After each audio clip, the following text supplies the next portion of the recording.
Ik ben Matthijs Verkam en ik ben geboren op 4 januari 2010. Ik ben Stefan Verkam en ik ben geboren op 4 januari 2010, maar ik ben correct 3 minuten ouder.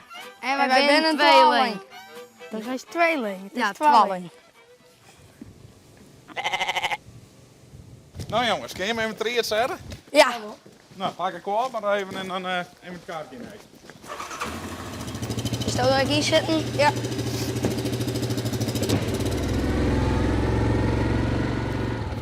Wij zijn hier bij Jelle Hoverda en dat is in Veeboer en daar ben wij wel eens even aan het werk. En wat ga je uit dan?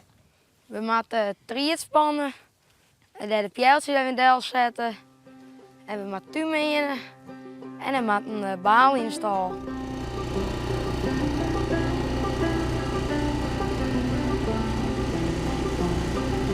Nou, we kunnen beginnen. Kom op.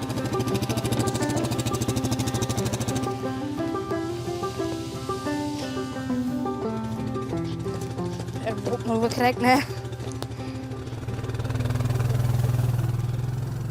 Je blik je wel soort op koor. Hoe zit dat correct? Wat is het verhaal daarachter? Ja, we zijn tweeling. Ja. Ja, dat ben je hem vanzelf je hem heel leven al. Ja, altijd alweer. En hoe is dat? Leuk. Hij is altijd hier om uit te boertje. Ja, ik vind het ook altijd leuk. Ik is altijd mooi met je twaan doen en als er een wat net wist, dan kun je ze een vragen. Lukt het? Nee. Zo. Maar dan. In de roente. Nee. Ja, zo.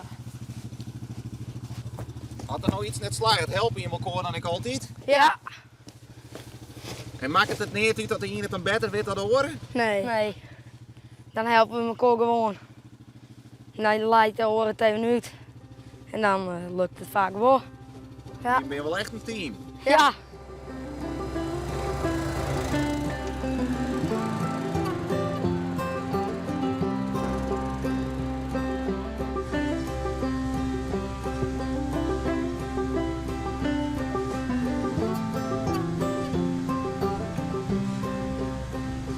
Verschillen je nou een beetje van elkaar? Ja, qua uiterlijk, zijn hol is een beetje breder. En hij had wat moedervlekken op de hollen. Ik kijk wel maar wat minder. Kom maar aan, mus. Hey, Gerda. Hoi, doe maar. Kom op. Hup. Doe maar. Deze ko, dat is mijn lievelingsko. Deze. Gerda. En waarom is Gerda die lievelingsko? Omdat ik een keer van jou een eermerkje hier kregen. En dat wie van zijn eermerkje. En toen had ik hem een keer goed opgezocht. Toen had ik in een papiertje en toen zag ik dat ze Gerda hiette. Dus toen is het mijn lievelingsko geworden. En nu stiert ze droeg, omdat ze aan een kjeltje krijgt. En is er wel eens een moment in te dat je me los van de koor bent? Of ga je elkaar wel eens een skof net jongen om hier of de oren reden? Ja, toen hij in het ziekenhuis lag met zijn suikerziekte. Toen 4 dagen, of 3 dagen weer net thuis. En toen wist ik eigenlijk net zo goed wat ik doen moest. De mist is hem. Ja. Er gaat waarschijnlijk wel een keer een moment in het leven komen dat je hem beide toch een beetje in je eigen weg in maten. Ja. Kun je hem daar al wat bij voorstellen? Die is sowieso in hetzelfde bedrijf bij je, denk ik. Ja. Maar het leek me ook heel leuk om hij zijn bedrijf over te nemen.